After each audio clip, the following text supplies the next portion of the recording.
ನಮಸ್ತೆ ಬಂಧುಗಳೇ, ಎಲ್ಲರೂ ಹೇಗಿದ್ದೀರಿ? ಎಲ್ಲರೂ ಚೆನ್ನಾಗಿದ್ದೀರಾ ಅಂತ ನಂಬಿರ್ತೀನಿ. ನಾನು ಚೆನ್ನಾಗಿದ್ದೀನಿ.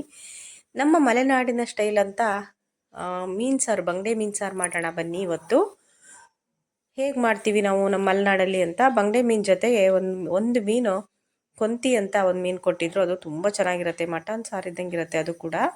ಹಾಗೆ ನಾನು ಮೀನೆಲ್ಲ ತೊಳೆದು ಇಟ್ಕೊಂಡು ಇವಾಗ ಒಂದು ಹೆಂಚು ಇಟ್ಕೊಂಡಿದ್ದೀನಿ. ಬಾಂಡಿನಾರು ಹೆಂಚಿನಾರು ಇಟ್ಕೋಬೋದು. ಹೆಂಚಿಟ್ಕೊಂಡು ಅದಕ್ಕೆ ಮೆಣಸಿನ್ಕಾಯಿ 2 ಥರದ್ದು ಹಾಕಿದ್ದೀನಿ ನೋಡಿ, ಈ ಥರ ಒಂಥರ ಕಲರಿಗೆ ಬರಲಿ ಅಂತ. ಮತ್ತು ಖಾರದ್ದು ಮೆಣಸಿನ್ಕಾಯಿ ಹಾಕಿದ್ದೀನಿ ಒಂದು 20.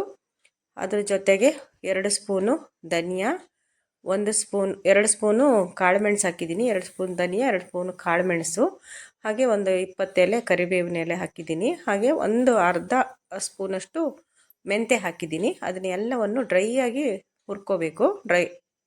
ಡ್ರೈ ರೋಸ್ಟ್ ಅಂತೀವಲ್ಲ, ಒಣ ಹಾಗೆ ಹುರ್ಕೋಬೇಕು.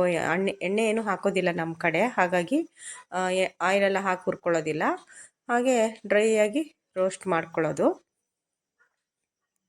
ಹುರ್ಕೊಂಡು ಇದು ತಣ್ಣಗಾಗಲಿಕ್ಕೆ ಬಿಟ್ಟಿದ್ದೀನಿ. ಅಷ್ಟೊತ್ತಿಗೆ ಕಾಯಿ ತುರ್ಕೊತೀನಿ ನಾನು. ಕಾಯಿ ತುರಿದಾಯಿತು. ಇವಾಗ ಒಂದು ಮಿಕ್ಸಿ ಜಾರ್ ತೊಗೊಂಡು ಅದಕ್ಕೆ ಹುರಿದಿಟ್ಟಿದ್ವಲ್ಲ ಅದನ್ನೆಲ್ಲವನ್ನು ಹಾಕ್ಕೊಳ್ಳೋಣ.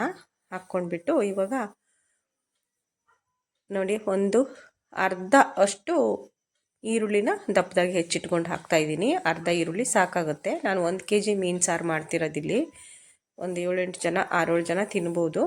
ಹಾಗೆ ಒಂದು ಚಿಕ್ಕದು ಟೊಮೊಟೊನೂ ಅಷ್ಟೇ ತೊಳೆದ್ಬಿಟ್ಟು ದಪ್ಪ ಹೆಚ್ಚಿಟ್ಕೊಂಡಿದ್ದೆ. ಹಾಗೆ ಒಂದು ಅರ್ಧ ಇಂಚಷ್ಟು ಶುಂಠಿನೂ ಅಷ್ಟೇ ತೊಳೆದ್ಬಿಟ್ಟು ಹೆಚ್ಚಿಟ್ಕೊಂಡಿದ್ದೆ, ಅದನ್ನು ಹಾಕ್ತೀನಿ. ಹಾಗೆ ಸ್ವಲ್ಪ ಹುಣಸೆ ಹಣ್ಣು ಹಾಕ್ತಾಯಿದ್ದೀನಿ. ಹುಣಸೆ ಹಣ್ಣು ಸ್ವಲ್ಪ ಜಾಸ್ತಿನೇ ಹಾಕ್ಬೋದು. ನಾನು ಇದ್ರ ಜೊತೆಗೆ ವಾಟೆ ಹುಳಿ ಅಂತ ಸಿಗುತ್ತೆ ನಮ್ಮ ಮಲೆನಾಡಲ್ಲಿ, ಅದನ್ನು ಹಾಕ್ತಾ ಇರೋದ್ರಿಂದ ಹುಣಸೆ ಹಣ್ಣು ಕಡಿಮೆ ಹಾಕಿದ್ದೀನಿ. ಇಲ್ಲಾಂದರೆ ವಾಟೆ ಹುಳಿ ಇಲ್ಲ ಅಂದರೆ ಹುಣಸೆ ಹಣ್ಣೆ ಸ್ವಲ್ಪ ಜಾಸ್ತಿ ಹಾಕ್ಕೋಬೋದು. ಹಾಗೆ ಒಂದು ಅರ್ಧ ಟೀ ಸ್ಪೂನಷ್ಟು ಅರಿಶಿನ ಪುಡಿ ಹಾಕಿಬಿಟ್ಟು, ಹಾಗೆ 1 ಬೌಲಷ್ಟು ತೆಂಗಿನಕಾಯಿ ಹಾಕ್ತಾಯಿದ್ದೀನಿ. ನಮಗೆ ಸಾರು ಎಷ್ಟು ಬೇಕು ಅಷ್ಟು ನೋಡ್ಕೊಂಡು ಹಾಕ್ತಾಯಿದ್ದೀನಿ. ಹಾಗೆ ಒಂದು ಬೆಳ್ಳುಳ್ಳಿ ಗೆಡ್ಡೆ ಇರುತ್ತಲ್ಲ, ಅದನ್ನು ಸುಟ್ಕೊಂಡಿದ್ದೀನಿ ನಾನು.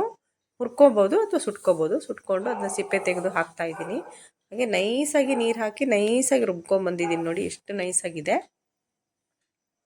ತುಂಬ ನೈಸ್, ಎಷ್ಟು ನೈಸ್ ರುಬ್ತೀವಲ್ಲ ಅಷ್ಟು ಸಾರು ಚೆನ್ನಾಗಿ ಬರುತ್ತೆ. ಹಾಗೆ ಒಂದು ಅಗಲವಾದ ಪಾತ್ರೆ ಇಟ್ಕೊಂಡಿದ್ದೀನಿ. ಇದು ಮೀನು ಸಾರು ಮಾಡಲಿಕ್ಕೆ ಇಟ್ಕೊಂಡಿರೋಂಥ ಪಾತ್ರೆ. ಜಾಸ್ತಿ ಇದರಲ್ಲಿ ಮೀನು ಸಾರು ಮಾತ್ರ ಮಾಡ್ತೀನಿ. ಮೀನು ಸಾರು ಬಿಟ್ಟರೆ ಇದರಲ್ಲಿ ಯಾವಾಗಾರು ಚಿಕನ್ ಫ್ರೈ ಒಂದು ಮಾಡ್ತೀನಿ, ಅಷ್ಟು ಬಿಟ್ಟರೆ ಬೇರೆ ಏನು ವೆಜ್ ಎಲ್ಲ ಮಾಡಲ್ಲ ಇದರಲ್ಲಿ. ಹಾಗೆ ಅದಕ್ಕೊಂದು ಸ್ವಲ್ಪ ಆಯಿಲ್ ಹಾಕ್ಬಿಟ್ಟು ಪಾತ್ರೆ ಕಾದ್ಮೇಲೆ ಒಂದು ಅರ್ಧ ಈರುಳ್ಳಿ, ಒಂದು ಅರ್ಧ ಟೊಮೊಟೊ ಸ್ಲೈಸಾಗಿ ತೆಳುವಾಗಿ ಹೆಚ್ಕೊಂಡು, ಹಾಗೆ ಒಂದು 20 ಕರಿಬೇವಿನ ಎಲೆ ಎಲ್ಲವನ್ನು ಹಾಕಿ ಸ್ವಲ್ಪ ಮೆತ್ತಗಾಗೋ ತನಕ ಹುರ್ಕೊಳ್ತೀನಿ ಅಷ್ಟೇ, ಜಾಸ್ತಿ ಏನಿಲ್ಲ. ಒಂದು ಒಗ್ಗರಣೆ ಹಾಕ್ಕೊಳ್ಳೋದು ಅಷ್ಟೇ. ಒಂಥರ ಚೆನ್ನಾಗಿರುತ್ತೆ ಈ ಮೀನು ಸಾರು. ಒಮ್ಮೆ ಮಾಡಿ ನೋಡಿ ನೀವು, ರೊಟ್ಟಿಗಂತೂ ಸೂಪರಾಗಿರುತ್ತೆ, ಮುದ್ದೆಗೆ, ರೊಟ್ಟಿಗೆ. ಅದು ಬಿಟ್ಟರೆ ಚಪಾತಿ, ಪೂರಿ, ಪರೋಟಗಂತೂ ಭಾಳ ಚೆನ್ನಾಗಿರುತ್ತೆ. ಪರೋಟ, ಆಮೇಲೆ ಅನ್ನಕ್ಕೆ, ಎಲ್ಲದಕ್ಕೂ ನೀವು ಯಾವುದ್ರ ಜೊತೆಗೆ ಬೇಕಾದ್ರೂ ತಿನ್ಬೋದು, ಅಷ್ಟು ಚೆನ್ನಾಗಿರುತ್ತೆ.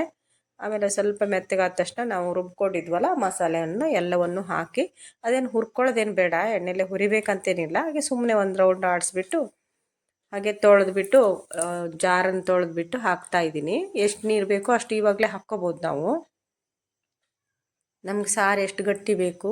ಆಮೇಲೆ ಸ್ವಲ್ಪ ನೀರನ್ನೇ ತೆಳುನೇ ಮಾಡ್ಕೋಬೇಕು, ಯಾಕಂದರೆ ಅದು ಕುದಿಬೇಕಲ್ವ. ಚೆನ್ನಾಗಿ ಕುದ್ದ ಮೇಲೆ ನಾವು ಮೀನು ಹಾಕ್ತೀವಲ್ವ, ಹಾಗಾಗಿ ಇವಾಗ ನಾವು ರುಚಿಗೆ ತಕ್ಕಷ್ಟು ಉಪ್ಪು ಹಾಕ್ತಾಯಿದ್ದೀನಿ. ಸ್ವಲ್ಪ ಕಲ್ಲುಪ್ಪು, ಸ್ವಲ್ಪ ಪುಡಿ ಉಪ್ಪು ಎರಡನ್ನೂ ಮಿಕ್ಸ್ ಮಾಡಿ ಹಾಕ್ತೀನಿ ನಾನು ಇಲ್ಲಿ. ಯಾವುದೇ ಮೀನು ಸಾರಿಗೆ ಒಂಥರ ಚೆನ್ನಾಗಿರುತ್ತದು. ಒಮ್ಮೆ ಮಾಡಿ ನೋಡಿ ನಮ್ಮ ಕಡೆ ಹೇಗೆ ಮಾಡ್ತೀವಿ ಅಂತ ನೋಡಿ. ಈ ಥರ ಚೆನ್ನಾಗಿ ಕುದ್ದುಬಿಟ್ಟು ಆ ನೊರೆ ಎಲ್ಲ ಹೋಗಿದೆ, ಆ ಸೈಡಿಗೆ ಬಂದು ಆ ಟೈಮಲ್ಲಿ ನಾವು ಮೀನುಗಳನ್ನು ಸುತ್ತ ಎಲ್ಲ ಹಾಕ್ತಾಯಿದ್ದೀನಿ. ಆ ಟೈಮಲ್ಲೇ ಹಾಕಬೇಕು. ಇವಾಗ ನೀವು ಉಪ್ಪು ಖಾರ ಬೇಕಾದ್ರೆ ನೋಡ್ಕೋಬೋದು. ಸ್ವಲ್ಪ ಖಾರ ಸ್ವಲ್ಪ ಕಡಿಮೆ ಆಯಿತು, ಯಾಕೆಂದರೆ ಅದು ಮೆಣಸಿನ್ಕಾಯಿ ಸ್ವಲ್ಪ ಖಾರ ಇಲ್ಲ. ಇನ್ನೊಂದು ಸ್ವಲ್ಪ ಖಾರ ಇದ್ದರೆ ಇನ್ನೂ ಚೆನ್ನಾಗಾಗ್ತಿತ್ತು. ಹಾಗೆ ಚೆನ್ನಾಗಿ ಒಂದು ರೌಂಡ್ ಕುದಿಸಿದ್ರೆ ಸಾಕು, ಮೀನೆಲ್ಲ ಮೆತ್ತಗಾಗ್ಬಿಡುತ್ತೆ, ಬೇಗನೆ ಕುದ್ದುಬಿಡುತ್ತೆ. ಹಾಗಾಗಿ ಒಂದು ರೌಂಡ್ ಕುದಿಸಿದ್ರೆ, 1-2 ಕುದು ಬಂದರೆ ಸಾಕು. ಯಾರೆಲ್ಲ ನನ್ನ ಚಾನಲ್ ಸಬ್ಸ್ಕ್ರೈಬ್ ಮಾಡದೆ ನೋಡ್ತೀರಾ, ಪ್ಲೀಸ್ ಸಬ್ಸ್ಕ್ರೈಬ್ ಮಾಡ್ಕೊಂಡು ನೋಡಿ. ವಿಡಿಯೋ ಇಷ್ಟ ಆದರೆ ಲೈಕ್ ಮಾಡಿ, ಶೇರ್ ಮಾಡಿ, ಕಮೆಂಟ್ ಮಾಡಿ. ಕಮೆಂಟ್ ಮಾಡಬೇಕಾದ್ರೆ ಲೈಕ್ ಒತ್ತಿದ ತಕ್ಷಣ ಹೈಪ್ ಅಂತ ಬರುತ್ತೆ, ಆ ಹೈಪ್ ಒತ್ತಿ ಪ್ಲೀಸ್. ನಿಮ್ಮ ಸಪೋರ್ಟು ನನಗೆ ತುಂಬ ಮುಖ್ಯ. ಹಾಗೆ ಸಾರು ಕುದ್ದು ಆದಮೇಲೆ ಅದನ್ನು ಆಫ್ ಮಾಡೋಷ್ಟೊತ್ತಿಗೆ ನಾವು ಬೇರೆ ಸಾರಿಗೆಲ್ಲ ಕರಿಬೇವು ಹಾಕ್ತೀವಲ್ಲ, ಇದು ಕೊತ್ತಂಬರಿ ಹಾಕ್ತೀವಲ್ಲ, ಕೊತ್ತಂಬರಿ ಸೊಪ್ಪನ್ನ ಅದಕ್ಕೆ ಕರಿಬೇವಿನ ಸೊಪ್ಪು ಹಾಕೋದು ನೋಡಿ. ಈ ಥರ ಮೀನೆಲ್ಲ ಎಷ್ಟು ಚೆನ್ನಾಗಿ ಬೆಂದು ಕಲ್ಲರು ಗಟ್ಟಿಯಾಗಿದೆ. ಸಾರು ಇನ್ನೂ ಗಟ್ಟಿಯಾಗುತ್ತೆ ತಣ್ಣಗಾದ್ಮೇಲೆ. ಅದು ಮೀನೆಲ್ಲ ವೈಟ್ ಕಾಣೋದಿಲ್ಲ ನೋಡಿ, ಎಷ್ಟು ಚೆನ್ನಾಗಿ ಕಾಣ್ತಿದೆ ನೋಡ್ರಿ. ಇನ್ನೂ ಸ್ವಲ್ಪ ಸಾರು ಗಟ್ಟಿ ಆಗುತ್ತೆ, ಇನ್ನೂ ದಪ್ಪ ಆಗುತ್ತೆ. ಅನ್ನದ ಜೊತೆ ಕೊಡ್ತೀನಿ ನಾನು ಇವತ್ತು. ರೊಟ್ಟಿ ಮಾಡಲಿಲ್ಲ ಇವತ್ತು. ರೊಟ್ಟಿ ಬೆಳಗ್ಗೆ ಇಡ್ಲಿ ಮಾಡಿದ್ರಿಂದ ರೊಟ್ಟಿ ಇಲ್ಲ ಇವಾಗ. ಇಡ್ಲಿಗೆ ಅಷ್ಟು ಚೆನ್ನಾಗಾಗಲ್ಲ, ಯಾಕಂದ್ರೆ ಸ್ವಲ್ಪ ಹುಳಿ ಅಂಶ ಇರುತ್ತಲ್ವ ಇದು. ಇಡ್ಲಿನೂ ಸ್ವಲ್ಪ ಹುಳಿ ಇರುತ್ತಲ್ವ, ಹಾಗಾಗಿ ಇಡ್ಲಿಗೆ ಅಷ್ಟು ಚೆನ್ನಾಗಾಗೋದಿಲ್ಲ. ಮತ್ತು ಅನ್ನ, ರೊಟ್ಟಿ, ಚಪಾತಿ, ಮುದ್ದೆ, ಪೂರಿ, ಆಮೇಲೆ ಪರೋಟ, ಇದಕ್ಕೆಲ್ಲದಕ್ಕೂ ಅಷ್ಟು ಅದ್ಭುತವಾಗಿರುತ್ತೆ. ಒಮ್ಮೆ ಮಾಡಿ ತಿಂದು ನೋಡಿ, ಮಲೆನಾಡಿನಲ್ಲಿ ಸ್ಪೆಷಲ್ ಮೀನು ಸಾರು ಹೇಗಿರುತ್ತೆ ಅಂತ ನಿಮಗೆ ತುಂಬ ಇಷ್ಟ ಆಗುತ್ತೆ ನೋಡಿ. ಇವಾಗ ನಾನು ಊಟಕ್ಕೆ ಕೊಡ್ತಾ ಇದ್ದೀನಿ. ಎಷ್ಟು ಕಲರ್ ಬಂದಿದೆ ನೋಡಿ, ಭಾಳ ಚೆನ್ನಾಗಿರುತ್ತೆ. ಇದಕ್ಕೆ ಸೌತೆಕಾಯಿ ಎಲ್ಲ ನೆಂಚ್ಕೊಂಡ್ರೆ ಅಷ್ಟು ಚೆನ್ನಾಗಿರಲ್ಲ, ಅದಕ್ಕೋಸ್ಕರ ಈರುಳ್ಳಿ ಮಾತ್ರ ಇಟ್ಟಿದ್ದೀನಿ ನಾನು. ಓಕೆ, ಬಾಯ್ ಬಾಯ್. ವಿಡಿಯೋ ಇಷ್ಟ ಆದರೆ ಲೈಕ್ ಮಾಡಿ.